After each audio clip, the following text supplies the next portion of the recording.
The old wooden mop handle felt smooth in Maria Chen's calloused hands as she worked her way through the empty halls of Hamilton Music Conservatory. The clock on the wall showed 11:30 p.m., and the building sat quiet except for the soft swish of her cleaning routine. She liked these peaceful hours best, when the rushed footsteps of students had faded and the demanding voices of professors were just memories bouncing off the walls. Maria paused near practice room 7, peeking through its small window. The moonlight spilled across a beautiful grand piano inside, its polished surface gleaming like black glass. Her heart quickened. Soon, very soon, she would have her nightly moment with the instrument she loved more than anything in the world. But first duty called. She had 3 more classrooms to clean, 2 bathrooms to check, and a hallway to mop. Maria worked quickly but thoroughly, just as she had done every night for the past 15 years. Her co-workers often wondered how she managed to finish her tasks so efficiently, but they never questioned it. To them, she was just the quiet janitor who always got the job done. What they didn't know was that every single night, after carefully storing her cleaning supplies, Maria would make her way to the grand concert hall. The space could hold 300 people, but at this hour, the rows of velvet seats sat empty, waiting like silent witnesses for what was about to unfold. Maria's shoes made soft echoes as she walked across the stage. She pulled out the piano bench and sat down, her hands hovering over the keys. Taking a deep breath, she closed her eyes and let her fingers find their home. The first notes of Chopin's Nocturne in E-flat major filled the air, dancing through the darkness like old friends. As she played, memories flooded back.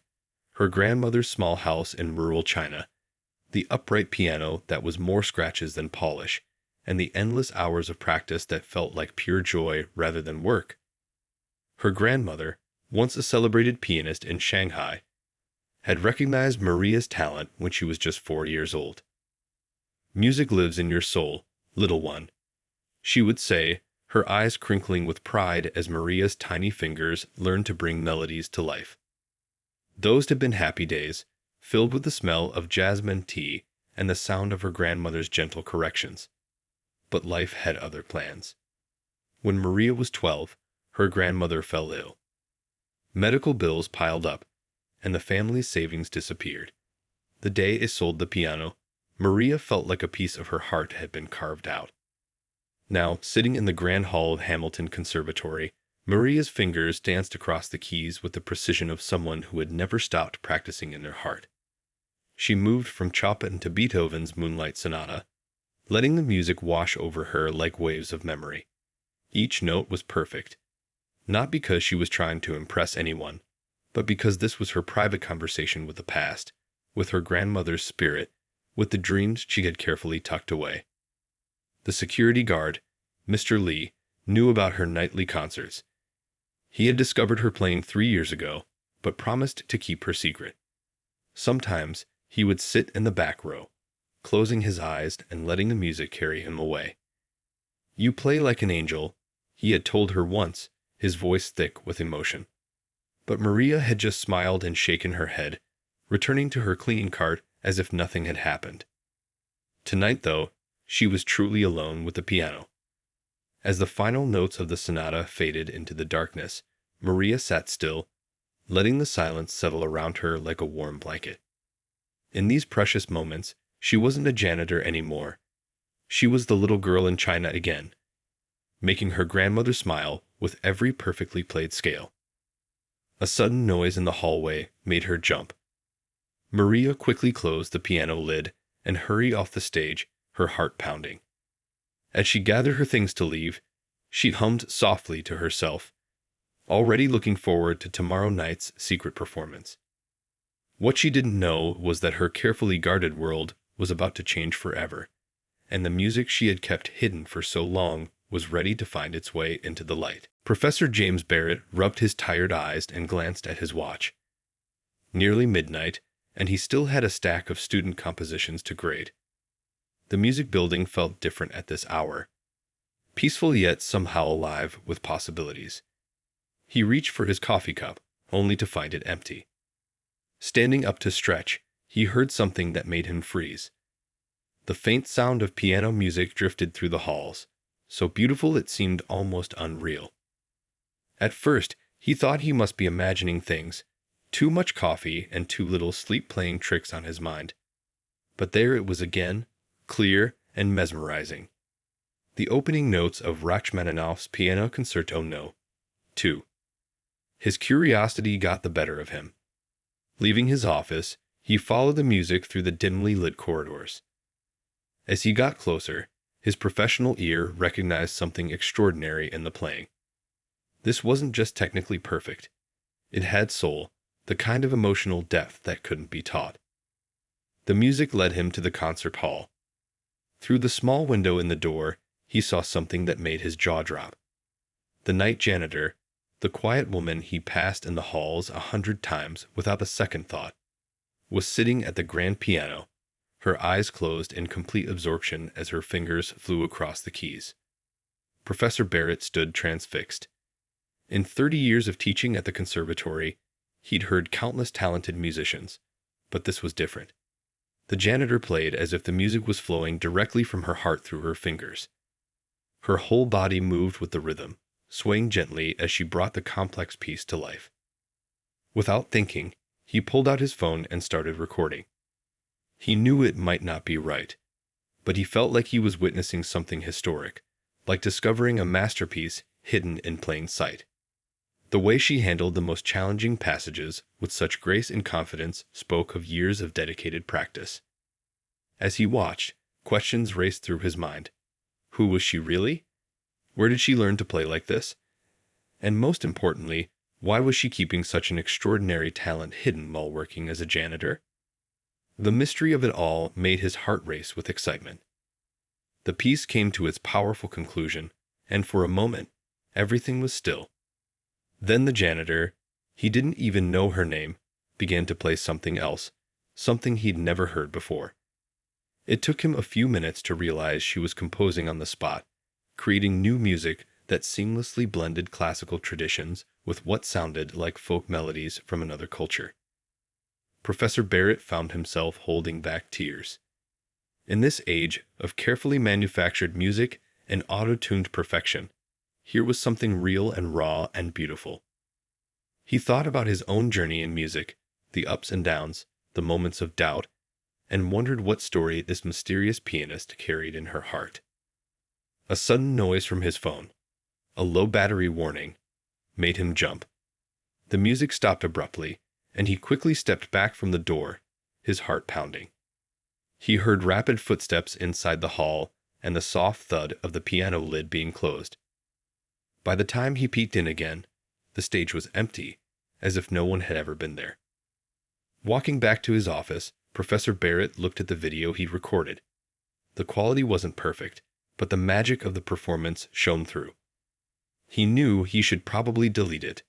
It felt invasive to have recorded someone in what was clearly a private moment. But something told him this recording might be important, might be the key to unlocking a door that had been closed for far too long. That night, as he finally headed home, the professor made a decision. He would find a way to approach the mysterious pianist, to understand her story, and perhaps help her share her gift with the world. But he would need to be careful. Talent this pure was also fragile, and the last thing he wanted was to frighten her away. Little did he know, this decision would set in motion a chain of events that would change not only her life, but the entire conservatory community. As Maria walked home that night, her mind drifted back to Beijing, 15 years ago. The memory was as clear as yesterday.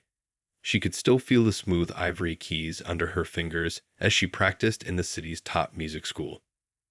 At 17, she had been their brightest star, the student everyone expected would carry China's musical legacy to the world stage.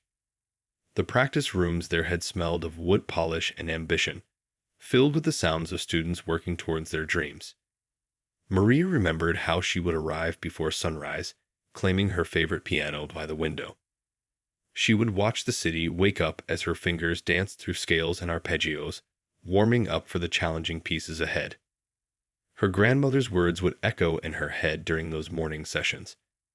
Music isn't just about playing the right notes, dear one. It's about letting your heart speak through your fingers. Those words had guided her through every performance, every competition she'd won. Her grandmother had been her first teacher, her biggest supporter, and her closest friend. Then came the phone call that changed everything. Her grandmother had collapsed while teaching a neighborhood child. The diagnosis was devastating: advanced cancer, spreading quickly. The family's savings, carefully set aside for Maria's music education, disappeared into a whirlwind of hospital bills and treatments. Maria's hands trembled as she unlocked her apartment door, the memories still fresh and painful. She remembered the day she had to withdraw from the music school, how her teachers had protested, saying it was like watching a flower wither before it could bloom. But family came first. It always had in their culture. The next few months had been a blur of hospital corridors and sleepless nights. Maria would play for her grandmother on a small keyboard they brought to the hospital room, trying to bring some joy to those final days. Her grandmother would smile weakly, her eyes shining with tears of both pride and sadness. "Promise me," she had whispered one evening. "Promise me you'll never stop playing, even if no one is listening." After her grandmother passed away, the family struggled to stay afloat. Maria's father lost his job in the economic downturn, and her mother's small shop barely covered their basic needs. When a distant relative offered to sponsor their move to America, it seemed like their only hope for a fresh start. Sitting now in her small apartment, Maria looked at her hands, still strong and nimble despite years of cleaning floors and scrubbing windows. She had kept her promise to her grandmother. Every night at the conservatory was her way of keeping their shared love of music alive, even if no one else knew about it. She had tried to find work as a piano teacher when she first arrived in America, but without proper credentials and connections, doors kept closing. The language barrier didn't help either. Eventually, she took the janitor position at Hamilton Conservatory. At least it kept her close to music, even if not in the way she had dreamed. Opening her worn notebook, Maria looked at the composition she'd been working on secretly for years. It was a piece that told her story: the joy of her early years learning piano, the pain of loss, the struggle of starting over in a new country. The melody wove traditional Chinese elements with classical structure, creating something uniquely her own. Some nights, after playing at the conservatory, she would come home and work on this piece. It was her way of processing everything that had happened, of keeping her artistic spirit alive despite the circumstances. The music helped her remember who she really was beneath the janitor's uniform. Not just a cleaner of floors, but a keeper of dreams. As she got ready for bed, Maria thought about tomorrow's shift at the conservatory. Each night was a small act of rebellion against fate, a private celebration of the gift her grandmother had nurtured in her. She never imagined anyone would discover her secret, or that when they did, it would open a door she thought had been closed forever. The next evening, Maria's heart nearly stopped when she saw Professor Barrett waiting by the concert hall doors. She quickly turned around, her cleaning cart rattling as she tried to make a quiet escape. But his gentle voice stopped her in her tracks. "Please wait," he called out softly. "I heard you playing last night. It was extraordinary." Maria's hands gripped the cart handle tightly, her knuckles turning white. The secret she'd kept for 15 years had finally been discovered. She couldn't bring herself to turn around, feeling tears building up in her eyes. "I don't mean to frighten you," Professor Barrett continued, keeping his distance. "I just want to understand. The way you played Rachmaninoff, I've never heard anything quite like it." Finally, Maria turned to face him. In all her years at the conservatory, she'd only exchanged brief nods with the professor in passing. Now, standing before him, as a discovered musician rather than just a janitor, she felt exposed and vulnerable. "I'm sorry," she said quietly, her accent still noticeable after years in America. "I know I shouldn't use the piano without permission. I can stop. Stop? Professor Barrett interrupted, his eyes widening. That's the last thing I want. Please, could we talk? Just for a few minutes. Maria looked at her watch. She still had rooms to clean. Reading her concern, the professor quickly added, I've already spoken to the cleaning supervisor. He's given you an extended break tonight. They sat in the empty practice room, an upright piano between them like a shield. Maria's eyes kept darting to the door, as if planning an escape route. The professor noticed her discomfort and pulled out his phone. I hope you'll forgive me, but I recorded a bit of your playing last night, he said, placing the phone on the piano. Would you mind if I played it? Before Maria could answer, the sound of her own music filled the room. She closed her eyes, remembering the feeling of losing herself in the piece. When she opened them again, she saw tears in Professor Barrett's eyes. Why? He asked simply. Why are you hiding this gift? The question broke something inside her. Words she'd held back for years came pouring out, about her grandmother, the music school in Beijing, the family struggles, and the difficult choice she had to make. As she spoke, Professor Barrett listened intently, nodding with understanding. I know something about having to give up dreams, he said when she finished. 20 years ago, I was preparing for my debut at Carnegie Hall. Then I developed severe tendinitis in both hands. My career as a concert pianist ended before it really began. He flexed his fingers unconsciously as he spoke. I was angry for years, felt like the world had cheated me. But teaching helped me find a new purpose. Sometimes, life takes away one dream to make room for another. But I'm just a janitor now, Maria said, looking down at her work uniform. Who would take me seriously? Professor Barrett leaned forward. Music doesn't care what uniform you wear or what job you do. It only cares about what's in your heart and how you express it. And you, Maria Chen, have more music in your heart than most people I've taught in 30 years. I haven't had proper training in so long, she protested. I just play what I remember, what I feel. That's exactly what makes your playing special, he interrupted. You play with pure emotion, without the constraints many trained musicians put on themselves. But imagine what you could do with some guidance, with the right opportunities. Maria shook her head, but Professor Barrett wasn't finished. The conservatory has a special program for adult musicians. I'd like you to audition. The word audition made Maria's stomach twist with fear. I don't think I can, she whispered. You already did, he said gently, pointing to his phone. You just didn't know it. Every night, you've been auditioning for an audience of one, yourself. Now it's time to let others hear what I heard. As they sat in silence, the weight of his words hung in the air. Maria looked at her reflection in the piano's polished surface, not just a janitor anymore, but perhaps something more. Maybe, just maybe, it was time to step out of the shadows. The next 2 weeks turned Maria's quiet life upside down.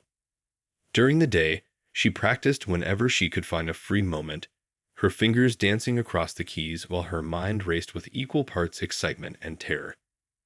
The upcoming audition felt like a mountain she had to climb, getting steeper with each passing day. Professor Barrett had given her a list of pieces to prepare, but also encouraged her to play something of her own. Show them who you really are, he'd said.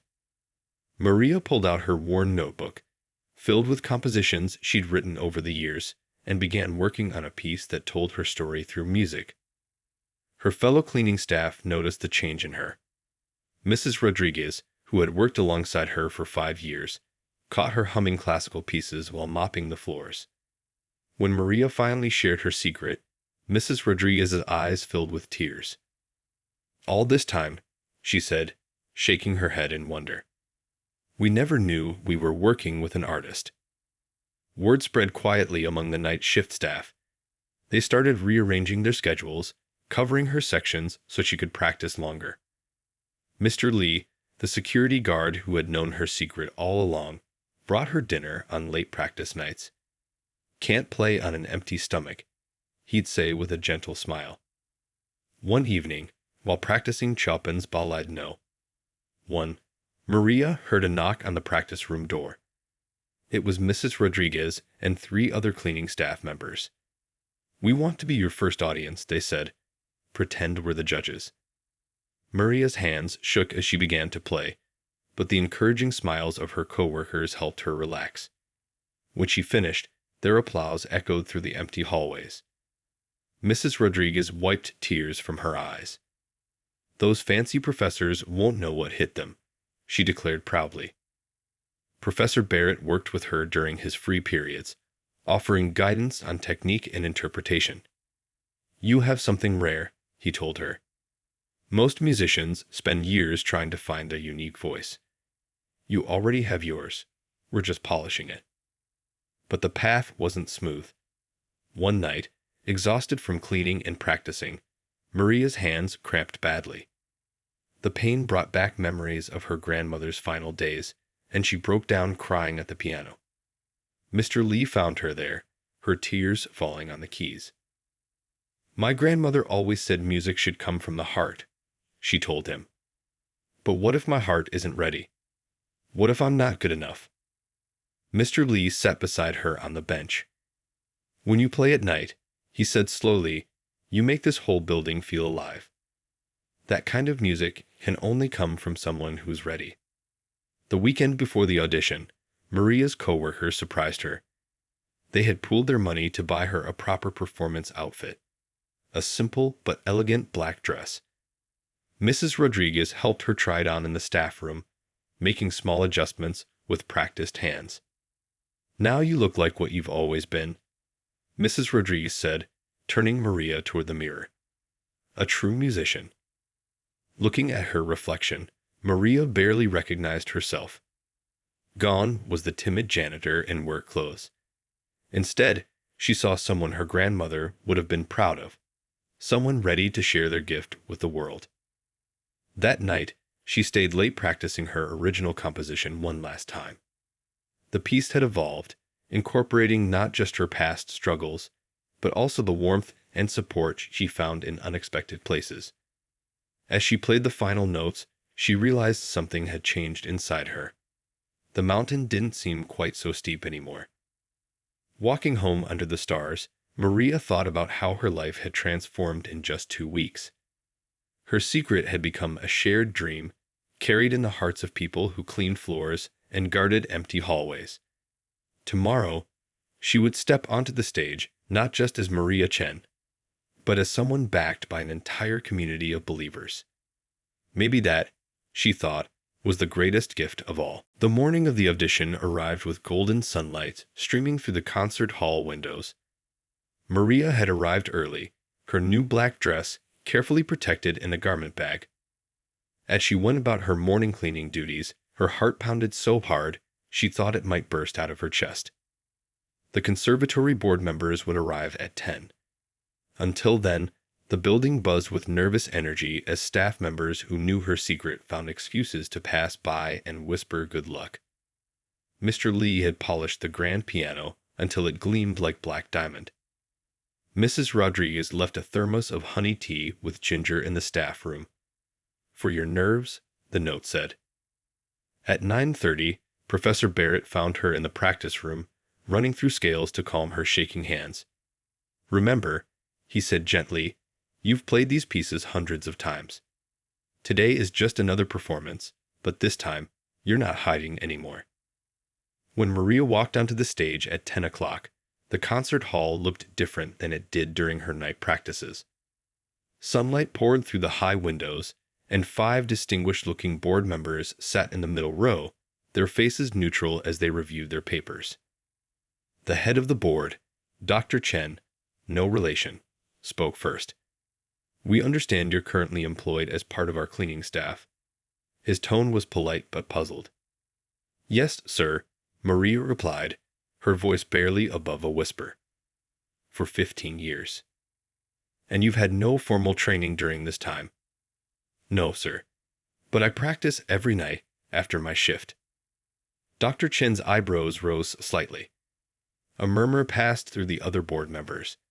Professor Barrett, sitting at the end of their row, gave Maria an encouraging nod. "Very well. Dr. Chen said. You may begin when ready. Maria sat at the piano, the keys cool and familiar under her fingers. She closed her eyes, took a deep breath, and began to play Chopin's Ballade No. 1. As the first notes filled the hall, she felt her nervousness melt away. This was her language, her truth, her way of speaking without words. The piece flowed from her fingers like water, each note carrying years of hidden passion. She thought of her grandmother, of nights spent practicing in secret, of the family she'd left behind in Beijing. All of it poured into the music, turning technical precision into pure emotion.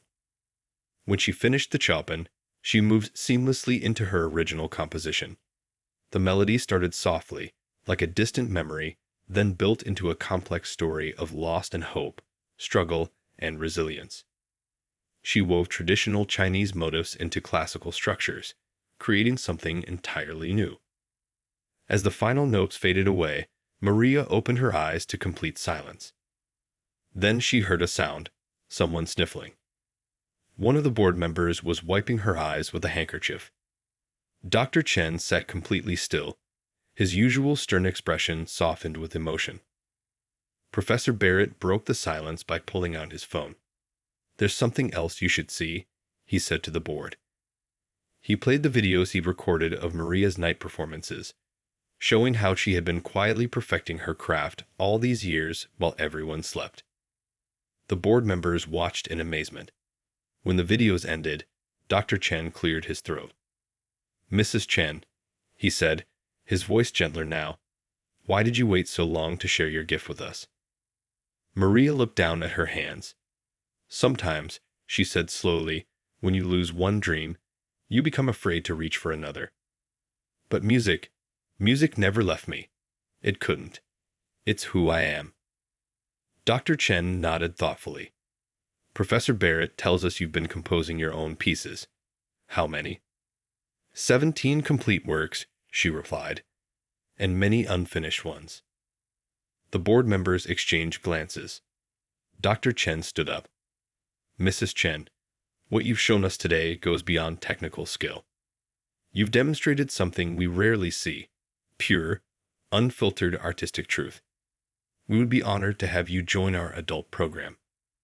As his words sank in, Maria heard quiet clapping from the back of the hall. She turned to see Mrs. Rodriguez, Mr. Lee, and several other cleaning staff members who had slipped in quietly to watch. Their faces shone with pride and joy. The video of her audition, shared with her permission, went viral that evening. By nightfall, media outlets were calling the conservatory, eager to tell the story of the janitor who turned out to be a hidden musical genius. But Maria wasn't thinking about fame or attention. She was thinking about her grandmother and how sometimes dreams don't die. They just wait patiently in the shadows for their moment to shine. 6 months after her audition, Maria stood backstage at Hamilton Conservatory's main concert hall, preparing for her first public recital. The space that had once been her secret sanctuary was now filled to capacity with an eager audience. Through the curtain, she could hear the excited murmur of voices. Her life had changed in ways she never imagined. The conservatory had offered her a full scholarship, plus a position as a part-time piano instructor. She still couldn't quite believe that she now taught in the same practice rooms she used to clean. Her first student had been Mrs. Rodriguez's granddaughter, a fitting way to begin her teaching journey. Tonight's concert program sat on a small table nearby, printed on elegant paper. Her name, Maria Chen, appeared in bold letters at the top. Below it was a dedication that made her heart swell every time she read it. In loving memory of my grandmother, who taught me that music is the voice of the soul. Professor Barrett appeared at her side, carrying a small package. A gift arrived for you, he said with a warm smile. From Beijing. Inside was a worn piece of sheet music, her grandmother's favorite piece to teach, with her handwritten notes in the margins. Maria's old neighbors had found it while cleaning out her grandmother's house. Attached was a note. We're watching the live stream tonight. Your grandmother would have been so proud. The stage manager signaled 5 minutes until showtime. Maria smoothed her concert dress, not the simple black one from her audition, but a beautiful deep blue gown chosen with Mrs. Rodriguez's help. Around her neck hung a small jade pendant that had belonged to her grandmother. "Remember," Professor Barrett said softly, "you're not playing for the critics or the cameras. You're playing for the same reason you played all those nights when no one was listening. Because music is part of who you are." As Maria walked onto the stage, she saw familiar faces in the audience. Her cleaning staff friends sat in the front row, dressed in their Sunday best. Mr. Lee had traded his security uniform for a neat suit. Even Dr. Chen was there, smiling encouragingly from his usual seat. The spotlight felt warm on her face as she sat at the piano. This was different from her midnight performances, yet somehow exactly the same. The keys welcomed her fingers like old friends. She began with Chopin, then moved through a selection of pieces that had kept her company during her years of secret practice. Each note carried a memory of her grandmother's tiny house in Beijing, of hospital rooms and difficult goodbyes, of quiet nights in an empty concert hall when music was her only comfort. Then came the premiere of her new composition, a piece she titled Hidden Moonlight. It told her story in a way words never could, weaving together threads of loss and hope, struggle and triumph. As she played, she thought about the journey that had brought her here. From a promising young pianist in Beijing to a janitor in America, and now to this moment of transformation. The final piece of the evening was the same one she'd found in her grandmother's sheet music. As she played the familiar notes, Maria felt her grandmother's presence beside her, just as she had during those early morning lessons so many years ago. When the last note faded away, the hall erupted in applause. As Maria stood to bow, she saw Mrs. Rodriguez wiping away tears, Mr. Lee beaming with pride, and Professor Barrett nodding in satisfaction. These people, her unexpected family, had helped her find her way back to herself. After the concert, a young girl approached her with shining eyes. "I want to learn to play like you," she said shyly, "but I'm afraid I'm starting too late." Maria knelt down to meet the girl's eyes. "It's never too late to follow your heart," she said, remembering her own journey. "Music waits for us always. We just have to be brave enough to answer its call." Later that night, after the audience had gone home, Maria returned to the concert hall. She sat at the piano one last time, playing softly in the darkness just as she used to do. But now, instead of hiding, she was celebrating. Her grandmother had been right all along. Music wasn't just about playing the right notes.